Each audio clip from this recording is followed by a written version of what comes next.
Bonjour à tous et bienvenue sur notre web radio. Aujourd'hui, nous allons plonger dans le débat qui a agité la scène politique récemment, le discours d'Emmanuel Macron et la question du réarmement démographique. Nous explorons les diverses interprétations et réactions suscitées par l'absence de référence aux enjeux éducatifs actuels.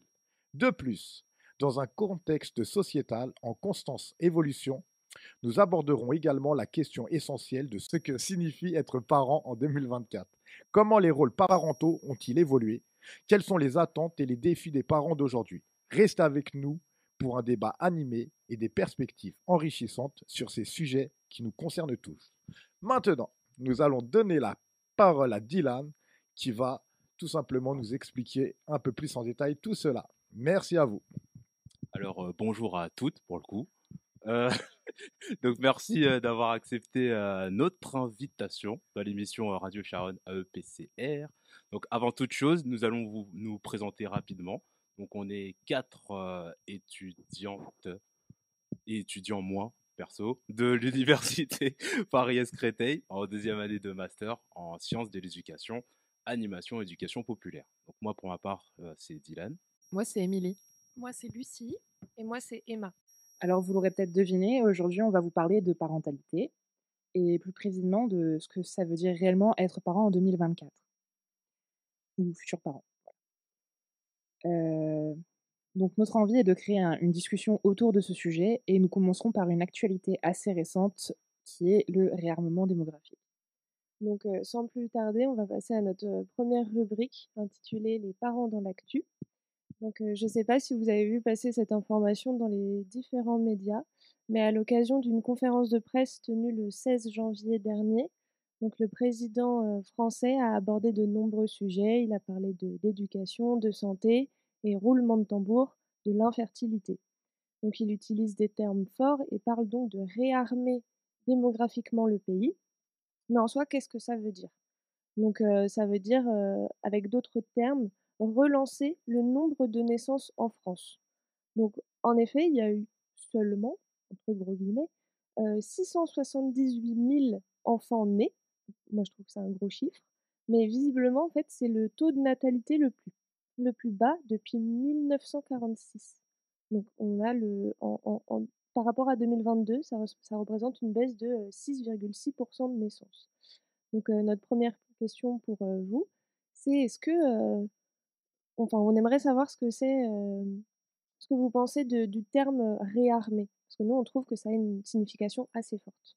Réarmer la population d'enfants, refaire des enfants, réarmer le pays d'enfants. Je sais pas par rapport à ce qu'il pense lui, par rapport il pense à plus tard. Mais moi, à mon avis, je préfère un enfant qui soit bien éduqué, bien entouré. Il a sa place. Genre, c'est pas qu'il va faire ses études et d'ici 3 ans, il va pas trouver le travail qu'il a fait. Pour moi, c'est un encadrement. C'est pas que avoir des enfants ou préparer une guerre. Non. C'est un enfant, c'est l'image du pays.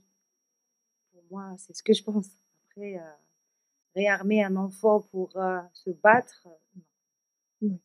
Moi, je me prépare pour la paix. Moi, les enfants, déjà, de base, les enfants, je leur dis toujours, il faut passer les choses, il ne faut pas rester sur le point. Même si tu fais pas, tu sais pas, tu avances, lis des livres, tu n'es pas obligé d'être entouré avec des personnes qui sont égales. Avance. Pour moi, la vie, c'est de avancer. Comme moi, j'ai passé plein de trucs dans ma vie. Et là, je suis toujours là, vivante. Ça veut dire, je ne me suis pas préparée au pire. Je me suis toujours préparée pour le bien. Oui. Et moi, personnellement, ce que j'ai vu par rapport à éduquer 3 enfants, c'est difficile déjà d'éduquer 3 enfants orphelins, ni père ni mère.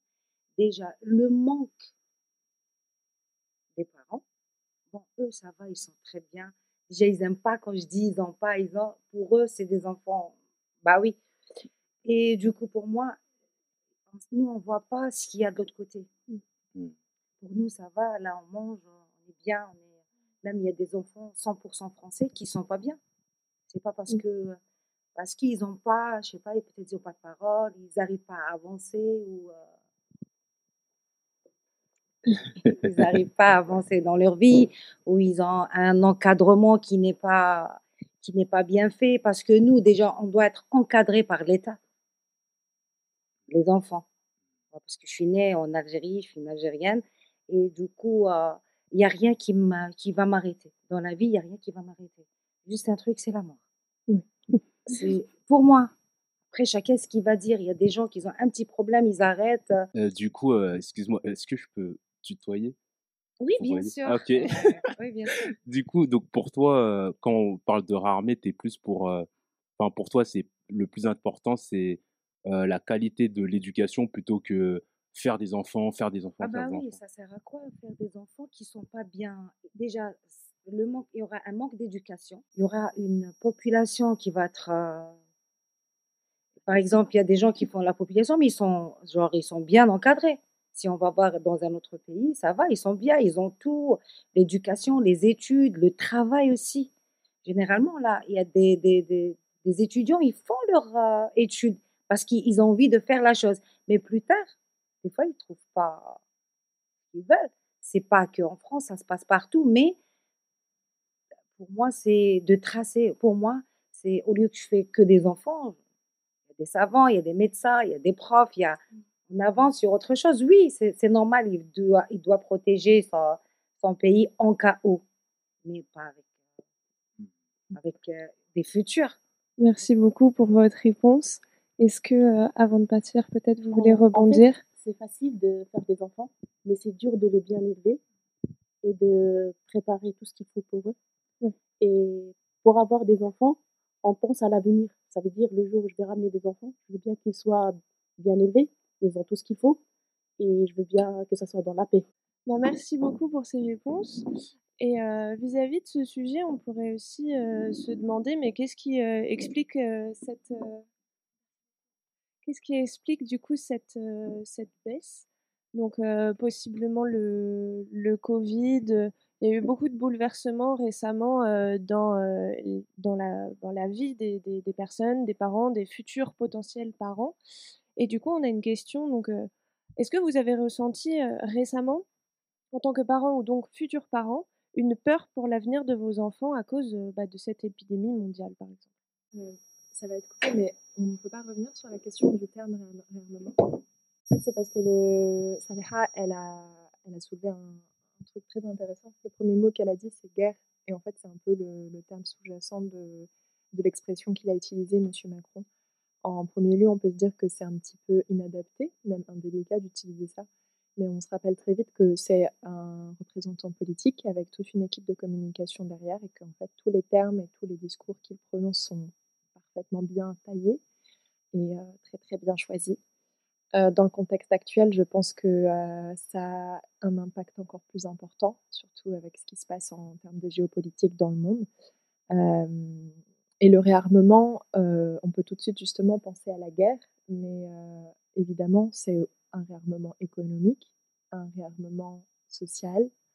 Et c'est intéressant du coup de mettre ça en politique avec, pardon, en politique, en parallèle avec toutes les décisions qui ont été prises en France concernant justement toutes les décisions sociales au niveau des retraites. Comme disait Saleha, faire des enfants pour faire des enfants, oui, mais comment justement faire des enfants? Là, c'est plutôt pourquoi, la question qui est soulevée par notre président. Et je pense que justement ta question sur les craintes suite à justement aussi la pandémie qu'on a vécue, comment on perçoit aujourd'hui les choses en 2024. Ça peut être intéressant justement de se pencher là-dessus. Et qu'est-ce que tu en penses? Est-ce que tu pourrais reposer ta question? Avec toute, donc une des raisons qui pourrait expliquer cette baisse, donc je disais, c'était possiblement la crise sanitaire du Covid. Donc, il y a eu beaucoup de bouleversements dans les modes de vie, mais aussi, ça a pu avoir aussi un impact sur la vision de l'avenir. Et donc, est-ce que vous avez ressenti en tant que parent ou futur parent, une peur pour l'avenir de vos enfants à cause de cette épidémie mondiale? Pendant la pandémie de la Covid 20 21, 22? 19. 19. Oula. C'était si loin que ça. Ce que tu disais par rapport à la baisse de la natalité depuis 2022, avec une baisse de 6,6%, je pense que la période de la pandémie a été assez révélatrice de beaucoup des challenges sociétaux qu'on traverse. Si je me souviens bien, il y a eu une hausse assez considérable des violences intrafamiliales et conjugales pendant cette période-là, parce qu'évidemment tout le monde était confiné et c'était assez dangereux pour, pour les couples et pour les familles. Et je pense qu'en fait, ça a été une période un peu de remise en question pour tout le monde, à se demander est-ce qu'on est un petit peu dans un rythme effréné, métro, boulot, dodo, on court partout. Et là, on était un petit peu justement obligé de freiner, d'être enfermé chez nous et à se dire est-ce que ce que je fais au quotidien, ça vaut le coup? Est-ce que je suis épanouie? Est-ce que je suis satisfait? Et je pense que aussi la parentalité, ça rentre en compte parce que qu'est-ce qu'une parentalité? Enfin, qu'est-ce qu'être parent si ce n'est pas un peu transmettre un amour et une éducation plutôt que juste faire un enfant pour faire un enfant. Il y a une espèce de part de satisfaction aussi dans la parentalité. Et je pense que les gens ont envie de plus en plus de transmettre une parentalité positive, ou en tout cas complète, comme dirait Saleha, où justement on a accès à l'étude, on a accès aux soins et à plein de choses. Donc oui, je pense que la Covid a remis sur la table pas le comment faire un enfant, mais pourquoi finalement. Parce que c'est pourquoi? Parce que juste c'est le modèle sociétal, je dois faire un enfant parce que j'approche la trentaine, ou bien je fais un enfant parce que j'en ai envie, parce tout que j'en ai simplement. envie, parce que avec mon compagnon, ma compagne, j'en ai envie. Enfin, je pense que c'était un sujet de réflexion qui a pu être soulevé pendant la Covid, effectivement. Par rapport au Covid, c'est normal, on a passé des moments des hauts et des bas comme tout le monde. Ça a touché les gens, comme ça a touché les sociétés, comme ça a touché les vieux et les vieilles. Moi, personnellement, à la maison, ça va. J'avais pas de problème parce que déjà, moi, avec eux, je suis par amour. Alors, qu'ils soient là, à la maison, qu'ils soient à l'école, j'ai toujours de l'amour. Alors, ils m'ont pas gênée. Ça m'a pas gênée. Ça m'a gênée de les voir tout le temps à la maison. Ils peuvent pas sortir. Ils sont tout le temps branchés à la télé. Et quand je sors acheter, ils sont obligés d'être dans la chambre. Je ferme à clé. Que je passe les cours. Tellement j'avais trop peur pour eux. C'est ça qui m'a vraiment touchée pendant le confinement. C'était ne touche pas. Attends, je suis obligée d'essuyer l'eau de javel, tous les produits. Par rapport à ça, j'ai presque perdu tout mon odorat, tellement que j'ai utilisé beaucoup de produits. Mais sinon, comme on dit, par rapport à ça a touché les parents, parce que c'est les vrais visages des personnes. Ça n'a pas touché. C'est le Covid a montré les vrais visages de ton conjoint ou ta femme ou de tes enfants. Généralement, ils ne sont pas là, ils travaillent. Là, c'est les vraies personnes. Les 4 ou 5 ou 6 ou 10, ils sont là. C'est là, en ce moment-là, c'est là on comprend. Ces enfants-là, on les a fait pour faire. Donc moi, personnellement, si je dois refaire ma vie, même si j'aurai un enfant, ça ne va pas me gêner. Même les enfants, ils ne vont pas être gênés. Déjà, on a parlé sur ce sujet, mais sinon, le Covid m'a touchée après moralement. D'accord, C'était oui. après. Parce que j'ai tenu, mais à un moment donné, c'était après. Après, on se retrouve avec des trous, avec je me suis retrouvée avec un problème de loyer. C'était ça, parce qu'au lieu que je paye mon loyer, je préfère de nourrir les enfants parce qu'ils étaient jour et nuit. Genre, on est obligé de faire ça, on est obligé de faire à manger. C'était une obligation. Moi, je ne peux pas les laisser sans. J'ai préféré que je ne paye pas mon loyer et les enfants qui soient bien. Déjà, ils ne sortent pas, ils ne sont pas bien. J'ai fait ce que j'ai fait, c'est normal, mais ça m'a touchée après. Après, à un moment donné, je me suis retrouvée avec une petite santé qui est, genre un petit truc quand on tombe malade, une petite grippe. Et toujours, dès que j'entends un virus, je dis, mais là, on va se retrouver confinés, tout malade.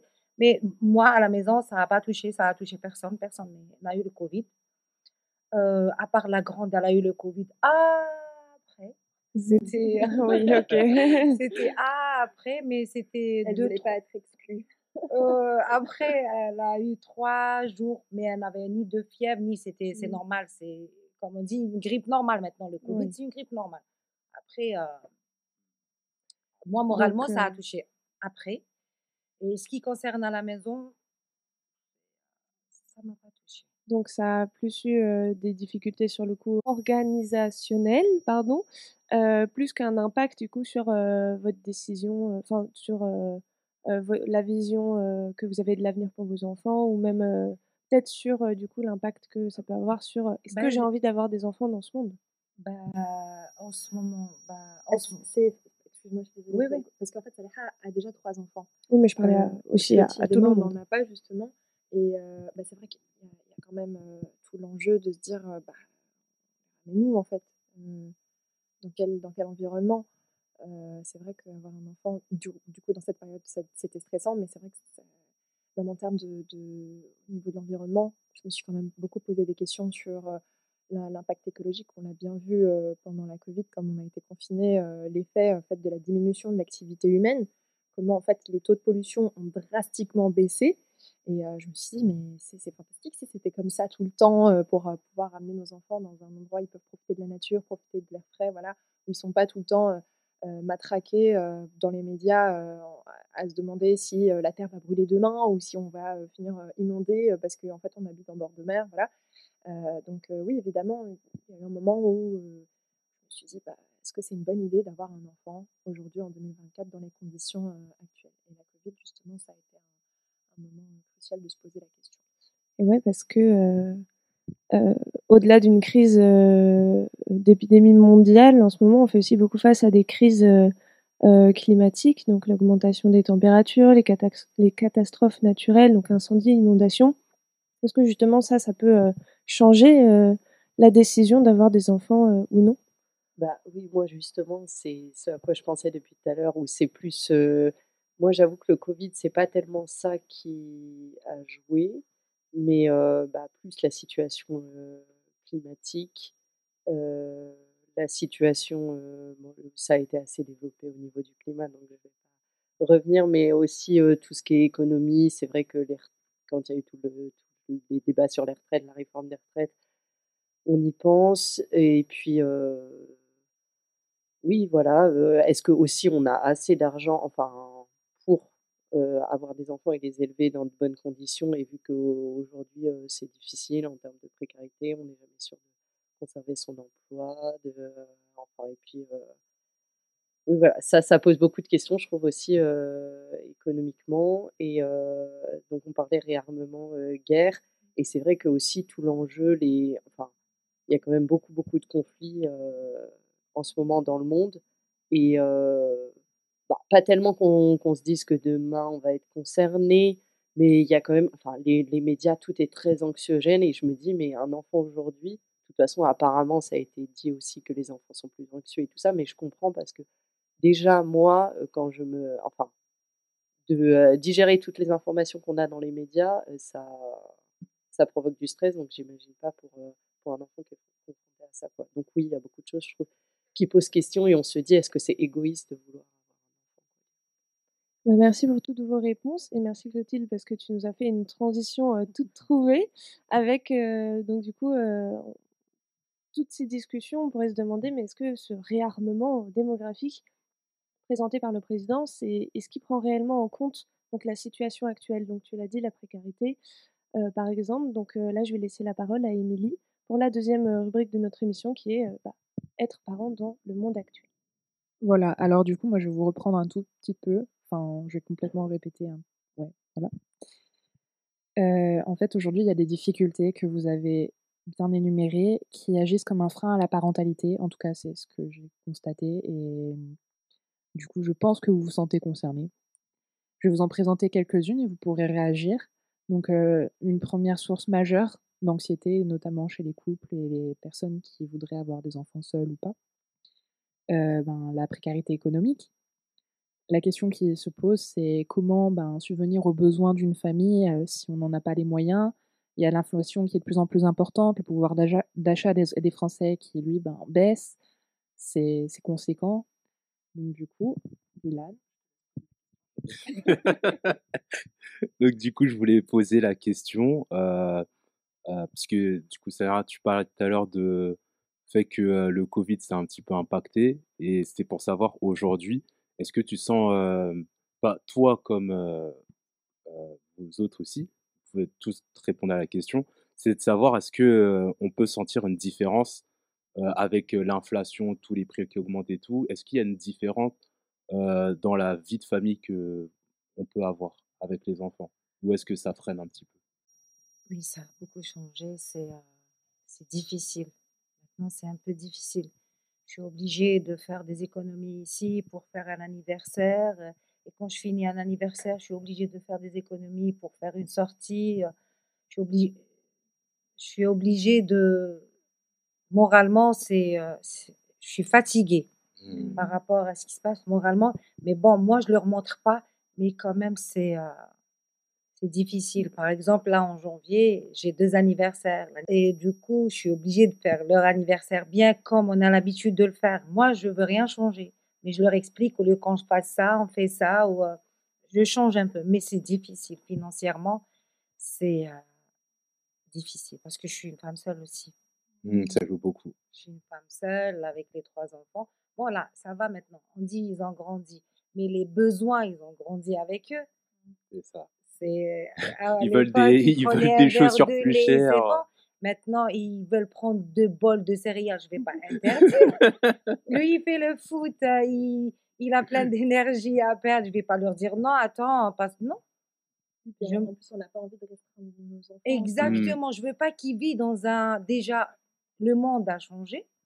Eux, ils ressentent, même s'ils nous disent pas, mais ils savent, ils ont quand même, ils ont passé des moments difficiles. Ils sont restés à la maison, les devoirs à la maison, ils avaient pas le devoir de sortir avec leurs copains. Comme la grande, elle était à peu près, je sais pas, elle avait 16 ans, 15 ans. Déjà pour elle, une fille de 15 ans, elle est tout le temps à la maison, c'était trop. Elle me disait juste: «Je prends l'ascenseur et je descends, je remonte». Pour moi, c'était impossible. Même si elle prenait c'était déjà le fait qu'elle était, à la maison, genre, comment on dit? Une prison en liberté, c'est ça? C'était ça.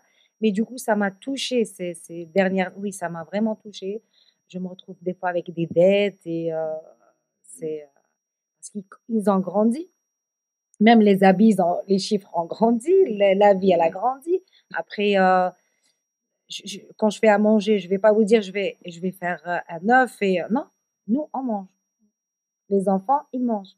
Ils ont les habits, les sorties, une vie normale. Ça, c'est une vie normale. Il y a pas de parce que lui, il a non, ça, c'est une vie normale. On parle pas des personnes qui sont bien placées, ils vont pas calculer ça, mais nous, on veut avoir juste une vie normale, comme comme tout le monde.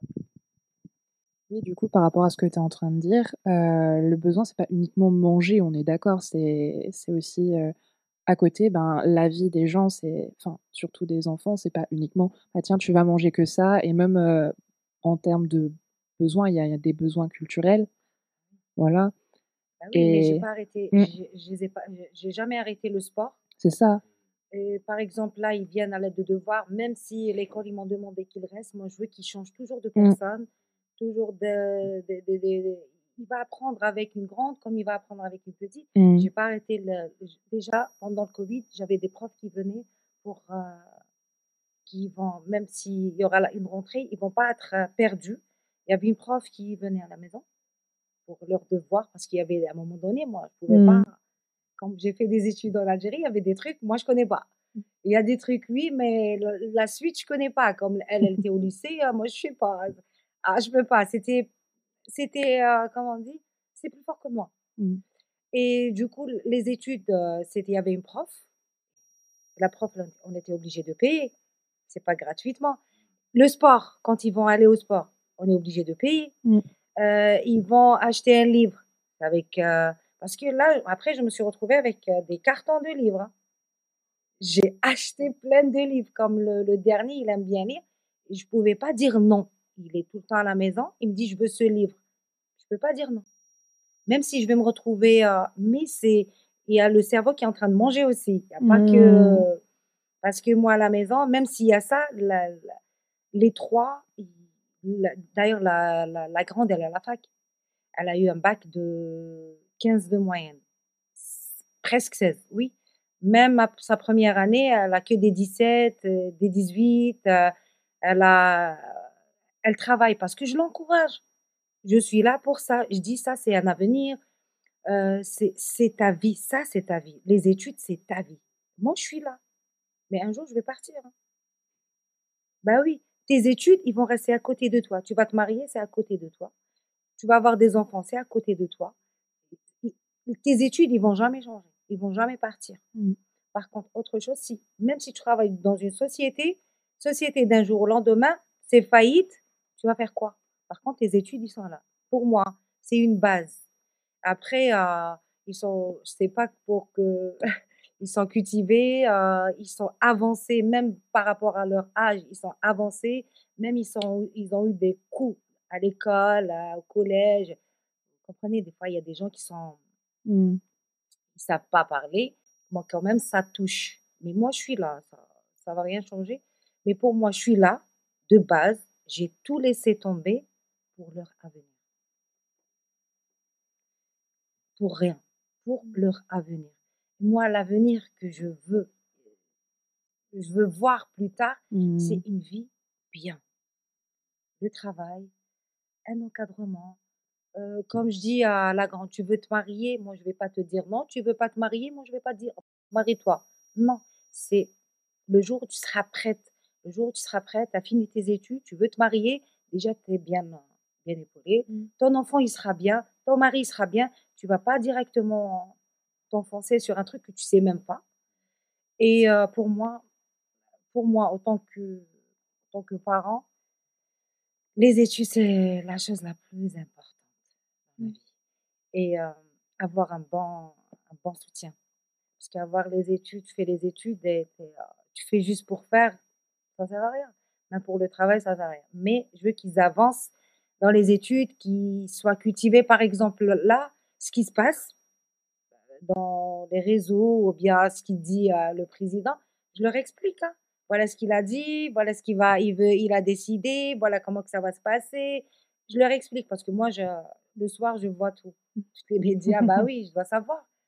Je sais Bien sûr. pas, bah oui, quand même, moi aussi, je suis obligée de savoir. Mais par rapport à eux, je leur explique. Voilà ce qui s'est passé, voilà. Comme début d'année, ils ont dit qu'il y a une matière, bon, je sais pas si on a le droit de dire, il y a un truc qu'on est obligé de passer par rapport à la sexualité.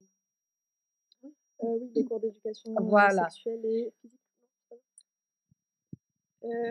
La vie affective et sexuelle? La vie affective et voilà, moi je sexuelle, sais pas c'est effectivement. quoi, mais quand même j'ai eu une idée, Ouais. j'ai fait des recherches. Est-ce que ça va se passer en France? Est-ce que c'est en dehors? Après, j'ai expliqué aux enfants que à peu près, j'ai donné à peu près. Mmh. Même s'il y aura ça, vous n'êtes pas obligé de rentrer dans les détails. Il y a moi qui vous explique. Mmh mh. J'essaye d'expliquer à leur âge. Je ne vais pas expliquer, par exemple, il va avoir 10 ans, je vais lui expliquer un truc de 16 ans. Après, il sera tenté. Un enfant, il est tenté. Même une fille ou même nous, hein, des fois, on est tenté, hein. Même on est grand, on est tenté sur autre chose. On parle pas de ça, mais un enfant, quand il voit ça, ouais, on est tenté. Voilà, ils vont dire là, il fait bien à manger, on est tenté d'y aller manger. Bah oui, c'est rien, c'est la vie. Bah, un enfant, voilà, Mmh. genre à la maison, on a un encadrement Mmh. éducatif plus qu'autre chose. Moi, je Mmh. donne de l'amour. Mais avec, tout ce que tu dis, excuse-moi, et pour faire le lien avec ta question sur, du point de vue économique, finalement, il y a un confort économique qu'on veut pour nos enfants, mais aussi un confort, heu, intellectuel. Il y a toute une stimulation, physique, cognitive Bah qui est oui. nécessaire et évidemment ça demande de l'argent. Là, je viens de voir très rapidement sur mon téléphone une étude de l'IRES, c'est l'Institut de recherche économique et sociale peut-être? Qui disait qu'avoir un enfant entre 0 et 20 ans, ça coûtait 674 000 €. C'est environ 6 000 € par an.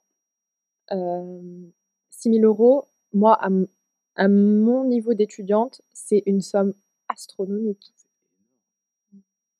Enfin, déjà, moi, je serais très contente si j'arrivais à gagner 2 000 € par mois, à la fin de mes études, ce qui a l'air un peu difficile à atteindre, étant donné qu'en plus, on est tous étudiants, dans des filières qui sont sélectives, des filières qui vous demandent un travail acharné pendant 5 ans. Et Déjà, l'accès aussi en pour te master, couper des vas-y, dis. filières où tu sais que tu vas pas trop gagner d'argent. Exactement. Nous, Non, mais chez nous. exactement. Si on faisait ça pour l'argent, on serait déjà en école de commerce. Donc, on fait des métiers qui sont tournés vers l'humain, qui sont tournés vers l'autre. Et on n'est pas du tout rencontrés à mi-chemin où, en fait, déjà, nos besoins ne sont pas pris en compte, surtout qu'on vit dans une capitale tous sur Paris. Donc, ramener un enfant, enfin, ou en tout cas dans les environs, ramener un enfant dans cette équation, ou un petit peu plus loin pour Emma, ramener un enfant dans cette équation, je trouve ça, pour moi, c'est inatteignable. Mais en fait, tu poses la question de comment on concilie avoir un enfant avec en fait, ce que ça importe comme coût financier. Et donc ça déjà, et comment concilier d'avoir un enfant aussi avec sa carrière professionnelle. Parce que on est étudiant, peut-être que là, pendant nos études, je ne sais pas comment vous évoluez la question, mais peut-être que pendant les études, la question d'avoir un enfant ne se pose pas. Et puis, déjà, il faut trouver la personne avec qui le faire. Enfin, il y a beaucoup de facteurs qui rentrent en compte. Mais peut-être, en plus de se projeter entre avoir un travail plus un enfant, comment vous conciliez ces deux notions de carrière et vie de famille? Alors moi, c'est vrai que c'est une question aussi que je me suis posée parce que, alors déjà, bon, c'est un peu des nouvelles formes de parentalité, mais je suis pas sûre de vouloir avoir un enfant avec quelqu'un. Peut-être que je voudrais faire cette démarche toute seule, donc ce qui pose encore beaucoup plus de questions, financièrement. Mais aussi, je pense même quand on est en couple, et qu'on est 2 pour éduquer un enfant, c'est vrai que il y a ce truc où je me suis dit: «Ah bah, si un jour, j'ai un enfant et que je suis pas bien dans mon travail pour des raisons, X ou Y», et on sait qu'il peut y en avoir beaucoup avec, où on entend beaucoup des problèmes de harcèlement moral, enfin voilà, de mal-être au travail. Et je vais avoir une responsabilité financière qui va faire que je peux pas me dire: «Oh bah là, je pars et pendant quelque temps je vais vivre avec, vraiment pas grand-chose», enfin je vais être un peu dans la galère financière. Mais là, direct, tu te retrouves avec une grosse responsabilité, et du coup, c'est vrai que parfois je me pose juste la question de avoir un enfant, mais pas au détriment aussi de ton bien-être. Je parle pas de, évidemment, il y a des sacrifices à faire et on l'entend bien dans ce que tu dis. Mais c'est vrai que moi, et puis c'est peut-être aussi une question de génération, je me dis: «Je veux pas tout sacrifier pour mon enfant», et parce qu'aussi je pense que j'en ai les moyens. C'est des histoires de privilèges, enfin, je suis pas née, dans la famille la plus pauvre et tout ça, et donc je pense que ça va être, enfin, j'ai peut-être des standards Oui, un peu puis plus élevés, ça quoi. dépend de Je certaines sais pas. cultures et de ce que nous, on a vécu avec nos Ouais. parents. Enfin, Allier parentalité et carrière, grosse question. Hem, J'y suis pas encore, mais je peux témoigner pour, mes quelques copines parce que du coup j'approche la trentaine, la grosse trentaine pour les femmes. Le Les chiffres. oui, mais la non, mais pression existe. oui, La pression il y a une existe. pression de temps, nous, les Ouais. femmes, en termes Oui, de. mais quand ça vient, ça vient. Ouais. Mais la pression existe et du coup, je vois, souvent du coup, mes camarades, mes amis, qui se sont mariés, qui ont eu des enfants et qui ont dû faire un choix. Et ce choix, finalement, elles le font très, très jeunes, de choisir une carrière, elles savent qu'elles pourront allier justement à un moment parentalité et carrière. Donc j'ai beaucoup d'amis qui ne se sont pas lancées notamment en médecine parce qu'elles savaient très bien que les horaires étaient invivables quand tu es en garde, quand tu voilà. Si tu as pas un partenaire à tes côtés comme dit Clotilde, ben, tu te débrouilles et tu peux prendre une amie, tu peux prendre une babysitter, mais ça reste quand même ta responsabilité. Et je pense que, ben, aujourd'hui au stade où j'en suis, je suis étudiante en psychologie en 3e année. Si un jour j'ai des enfants, je sais que c'est une grosse question de savoir, comment allier les 2 parce que, notamment avec les annonces, des modifications concernant les congés parentaux et les congés de naissance. Donc, j'ai beaucoup étudié, les premiers stades infantiles. Voilà, je sais que les premières années, c'est super important, donc forcément, j'ai très envie que si j'ai un jour après on se projette là, mais si j'ai un enfant, être la plus présente possible, lui donner, enfin toute la stimulation dont il a besoin. On va pas le noyer non plus, voilà, il va pas commencer à lire du Molière à 3 mois, mais mais aussi c'est voilà, c'est important, voilà, d'être présent, d'être aussi le parent suffisamment bon, suffisamment présent pendant ces années formatrices. Et comment faire ça?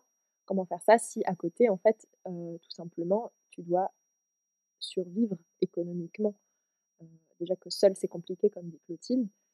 Avoir justement la responsabilité, d'un enfant en plus, c'est extrêmement anxiogène, en tout cas pour moi.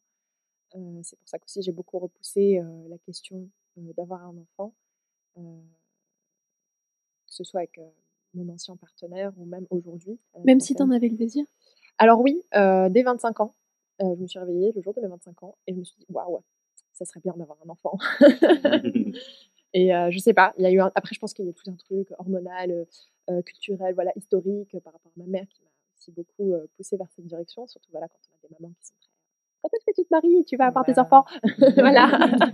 Je pense que, Donc il y a il y a, ouais. entre désir d'enfant et finalement, heu, faire tout le projet d'avoir un Oui, enfant, il y a un gap entre, il y a un grand canyon entre le désir et la concrétisation du désir.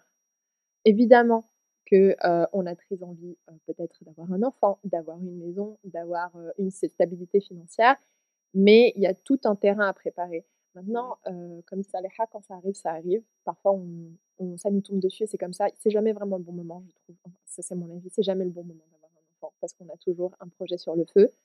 On peut se dire: «Non, ce sera quand j'aurai tel montant sur le compte en banque, ce sera quand j'aurai tel métier, ce sera quand je serai dans telle ville ou quand j'aurai une maison à mon nom». Au final, quand ça arrive et puis, en fait, on se débrouille comme on peut.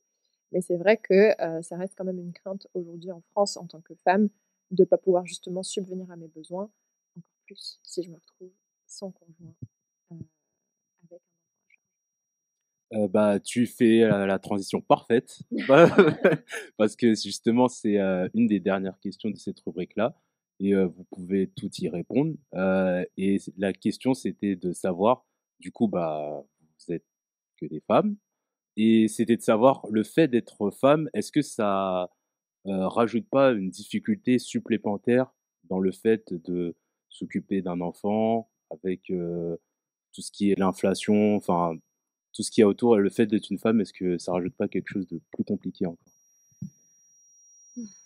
Bon, d'être une femme seule, ça m'a pas gênée. Toujours, je vous dis, je fais ça par amour. Ça me dérange pas. Même si j'avais 5, je vais les gérer de la même façon. Mmh. Bah oui, parce que on va tous c'est ramener nos enfants à décidé. Saleha. Je me suis pris, y a pas de souci, je suis là. J'ai décidé avant déjà en 2015, j'ai décidé de monter ici pour aider ma sœur. C'était de base, c'était de aider ma sœur parce qu'elle a perdu son mari en 2015. Après, elle est tombée malade en 2016. Et là, j'ai tout laissé. J'avais un poste, je gérais une agence de voyage, j'avais ma voiture, je voyageais, j'avais tout. J'avais une vie très bien. Après, ma sœur, elle était tout pour moi. C'était ma vie. C'était ma vie, c'était l'air que je respire. Genre, c'était impossible que je vais la laisser. J'ai tout laissé, j'ai fait mon visa, je suis venue ici pour aider ma sœur. Après, ma sœur, la vie, elle m'a réservé autre chose. On s'est dit, on a donné la parole qu'il n'y a que moi qu'elle fait confiance. Je dis, moi, je suis là pour eux toute ma vie. Donc, quand je donne la parole, c'est bon. Et du coup, je me suis préparée moralement, plus physiquement. Parce que le dernier, il était avec les couches. Et l'autre, elle était petite aussi, l'autre, elle était à peu près 10 ans. Ils étaient petits et j'ai jamais été maman. Et j'ai jamais élevé, j'étais une fille, genre gâtée. Voilà, j'étais gâtée. Mais du coup, je me suis préparée moralement. Dans cette vie, on doit se préparer moralement avant de rentrer dans quoi que ce soit, le travail ou en relation ou un mariage. La vie, elle est pile ou face. Et tu penses que tu aurais eu plus de facilité si tu avais été un homme? Si tu t'es retrouvée, Pas du tout. où c'est Un pareil? homme, c'est impossible. Un homme, déjà, lui, il n'arrive pas, pardon, déjà, lui, il n'arrive pas à gérer sa propre vie. il se retrouve. Bon, je vais pas dire tout le monde, mais c'est difficile pour lui.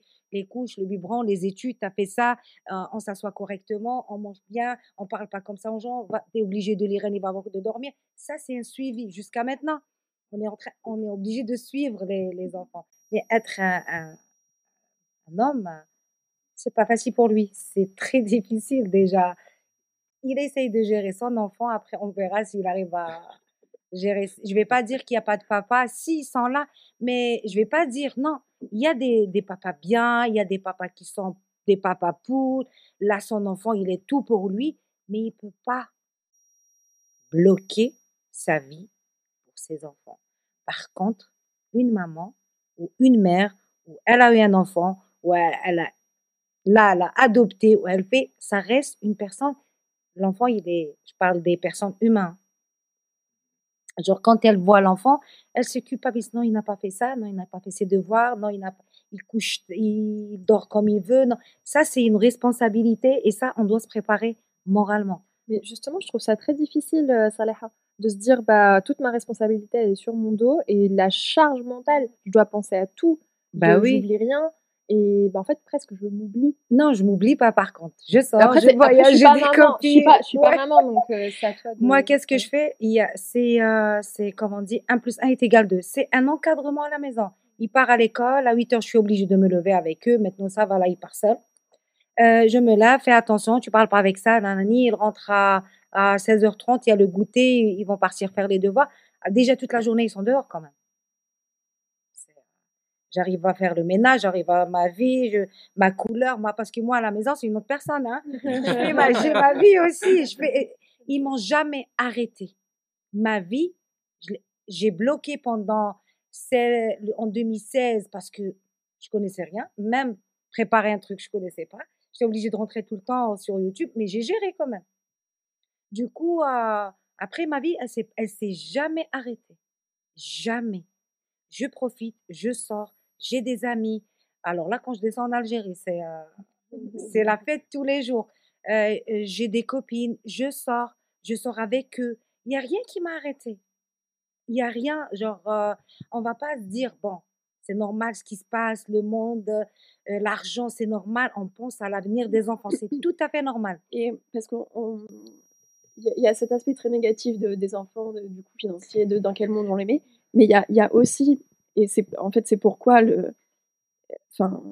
les êtres humains font des enfants, c'est parce qu'en fait c'est beau et il y a tout ce que ça apporte de transmission, d'éducation et dans ton discours il y a beaucoup de ça enfin je sais pas si ça a été un challenge mais tu t'es un peu accompli C'est-à-dire toi-même enfin dans d'élever ces enfants-là, non, je sais pas, j'ai pas compris. Enfin, oui, bah oui, là j'allais juste vous dire que d'être une maman, c'est pas, on pense pas qu'à l'argent, parce qu'il y a des gens qui ont l'argent, ils ont des enfants, mais comme si qu'ils sont pas là. Ils ont tout, mais je peux rebondir là-dessus parce que pour avoir fait pas mal de babysitting et donc notamment à Paris et auprès de gens qui ont les moyens de se payer du babysitting et donc plutôt aisé, nous on est là pour du coup garder leurs enfants quand ils ne sont pas là et souvent ils ne sont pas là jusqu'à tard, voire jusqu'à très tard et ça pose la question de qu'est-ce qu'ils donnent à leur enfant et c'est vrai que là en ce moment je garde une petite fille et je pense qu'elle ne manque de rien financièrement mais par contre sa maman, moi je ne l'ai jamais vue parce que son papa est à la maison enfin il télétravaille donc déjà il est là en dilettante mais c'est normal ça il travaille mais ça des fois je suis là jusqu'à 10 enfin je suis oui 19h30, j'ai plusieurs fois été là jusqu'à 19h30 et sa maman je l'ai jamais vue donc ça veut dire que elle rentre régulièrement très tard et oui ça pose la question de est-ce que c'est ça qu'on veut? Enfin, moi, personnellement, si j'ai un enfant, c'est pas pour lui donner cette vie-là. Mais donc, effectivement, il n'y a pas que l'argent, mais c'est un gros équilibre à trouver. Déjà, en tant que femme, du coup. Déjà, le fait, avant de dormir, ton enfant, il vient te dire je t'aime, il te fait un bisou.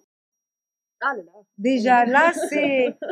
On pense pas, c'est bon, t'es pas bien, c'est le premier à venir. Il te dit, t'as quoi? Déjà, le fait, il faut pas penser, oui, c'est normal, c'est l'argent. Mais là, on dit, vous n'allez pas faire 10, vous n'allez pas faire 7, 5, 1, 2. Ça, c'est ce que vous allez dégager, ce que vous allez donner pour le monde et pour vous aussi. Il faut pas arrêter parce qu'il y a ça, que nous on est ça, on n'arrive pas à gérer ça. Là, c'est normal, vous êtes des étudiants, c'est normal, vous êtes en train de penser pour votre avenir. Mais à un moment donné, vous avez le meilleur poste et vous êtes seul. Ça sert à rien aussi. Bah, après, chacun a son opinion. Genre, dans la vie, c'est déjà, on est né pour avoir des enfants. Des fois, il y a des personnes qui n'ont pas, il y a des personnes qui veulent pas. C'est un choix. Mais il faut pas rester sur un seul point parce que financièrement, c'est une galère que on essaie comment gérer. Si vous êtes marié avec le bon papa, vous arrivez à gérer l'enfant, le bon papa. Parce que généralement, la femme, elle tombe quand le papa, il part. Il prend pas. Déjà, une femme, elle a besoin juste d'un équilibre, plus qu'autre chose. Moi, personnellement, ce que je vois. Mais sinon, financièrement, ça touche les enfants pour leur avenir, pour les études, pour le sport. Par exemple, là, la grande, elle est à la fac. Des fois, elle termine jusqu'à 20 heures. Par exemple, si j'avais les moyens, elle aura sa voiture, sa propre voiture, et elle rentre tranquille. Là, je suis pas obligée de chaque 5 minutes, t'as pris le train, t'as pris ça, c'est bon, t'es arrivé. Genre, je suis en train de l'harceler, malgré qu'elle a 19 ans, mais j'ai toujours peur, j'ai peur. Après, Pour clôturer, Dylan, par rapport à ta question, pour être en tant que femme, je sais que c'est possible d'avoir des enfants et de les élever en tant que femme seule. De par mon histoire, ma maman, voilà, j'ai grandi avec mon papa jusqu'à à peu près mes 10 ans, mais il n'était pas là. Il allait au travail, enfin, on ne voyait pas trop. Et puis, ils se sont séparés. Et ma mère a été mère célibataire. Et en aucun cas, je veux stigmatiser la population masculine, mais statistiquement, c'est beaucoup plus facile pour un homme de partir du foyer familial. Voilà. D'ailleurs, il y a une comparaison très drôle qui disait il n'y a que les hommes qui ont le temps d'avoir une double vie, d'avoir une autre famille dans une autre ville ou avec une autre femme. Parce qu'en fait, à quel moment une mère de famille pourrait laisser ses enfants et ensuite aller faire une autre famille ailleurs? Il y a une espèce de responsabilité sur la femme à partir du moment où elle adopte un enfant, ou bien donne naissance, ou bien devient tutrice, où elle est là et elle est centrale quant à justement, ça devient le tuteur légal, ça devient le responsable, ça devient voilà, le centre du système solaire voilà, des gamins. On appelle la mère quand il y a un problème à l'école, on appelle la mère quand l'enfant se blesse, on appelle la mère quand il y a besoin de signer un papier. Donc oui, en tant que femme, ça reste une charge assez considérable. Ça reste quand même assez effrayant pour quelqu'un qui n'a pas eu d'enfant, comme moi. Mais c'est vrai que ce que dit Saleha est vrai, ça reste quand même quelque chose de très beau d'avoir un enfant quand on en a envie. Et je pense qu'il faut gérer au jour le jour. La parentalité, ça reste pas juste ce que tu peux apporter, mais ça reste aussi toute une évolution. Ton enfant grandit, tu grandis avec lui, et peut-être que tu te dis que tu n'aurais jamais pu traverser cette épreuve, et finalement, en fait, tu trouves des moyens de contourner, des moyens de t'en sortir seul ou bien accompagné. Et donc voilà, tout dépend des conditions, du réseau que tu as et bien sûr de ta volonté. Voilà. C'est une très belle conclusion. Merci beaucoup à toutes les deux. Est-ce que vous voulez ajouter quelque chose? Peut-être un dernier point qu'on n'a pas abordé et qui était intéressant, c'était au sujet de l'infertilité. Parfois, on peut juste pas avoir d'enfant et c'est très difficile. Étant moi-même porteuse d'endométriose, une toute petite, mais elle est là quand même, c'est une crainte parce que du coup, là, j'ai 29 ans et je commence un petit peu à me poser la question de: «Est-ce que je pourrais avoir un enfant? Est-ce que je vais devoir passer par, des soins?» Donc je commence à me renseigner et ça coûte de l'argent. Donc notamment, le fait de conserver ses ovocytes, on peut le faire à partir de l'âge de 29-30 ans, je crois, jusqu'à ses 35. Donc ça reste aussi une fenêtre très fermée, très réduite. Donc ça aussi à prendre en compte. Le fait que, ben, c'est pas juste le fait d'avoir de l'enfant ou d'avoir le bon compagnon, il y a plein de critères qui rentrent en compte. Heu et je pense que pour revenir au tout début du podcast, quand on parlait, enfin de l'émission, quand on parlait de réarmement démographique, oui, mais à quel prix en fait? Ouais. On n'a pas tous le même profil, on n'a pas autour de la table, voilà, on a tous, nos difficultés, que ce soit au niveau culturel, économique, familial et je pense que juste demander à la population française de, avoir des enfants coûte que coûte, pour, remplir un agenda politique, c'est ne pas prendre en compte tout l'aspect humain et toutes les difficultés qu'on peut rencontrer. Mais je nous souhaite quand même de tous nous épanouir, autour de cette table, que ce soit avec ou sans enfants. Voilà, donc pourquoi en fait un réarmement démographique quand on peut simplement, proposer un meilleur accompagnement à la parentalité en France? Eh bien, je pense que sur ce, on va arrêter. Enfin, est-ce que vous Moi, avez un personnellement, dernier, ce que je vous dis, pour, comme on l'a dit, clôturer, pour moi, la vie, elle s'arrête pas. Elle va pas s'arrêter, ni pour moi, ni pour vous, ni pour alors avoir un enfant ou faire des enfants, c'est bien. Moi, je les prépare, je redis, moi, je les prépare pour un avenir mieux. Des médecins, des savants, un écrivain, mais pas autre chose. Moi, personnellement, pas pour autre chose. Pour avancer un autre monde qui va venir. Je suis là, je fais tout. Là, je suis en train de faire ça. Pour avancer des générations et des générations. C'est comme un prof, il va t'apprendre à dire ah, ça c'est à vie. C'est moi, je leur fais avancer pour plus tard, pour même d'autres générations, ils vont, et comme je dis, par exemple, aux petits, là, tu vas te remettre ça, sinon ça, mais je vais lire ça sur les journaux, ouais, Elias, pour moi, je suis contente, pour lui, il est content. Mais autre chose, non.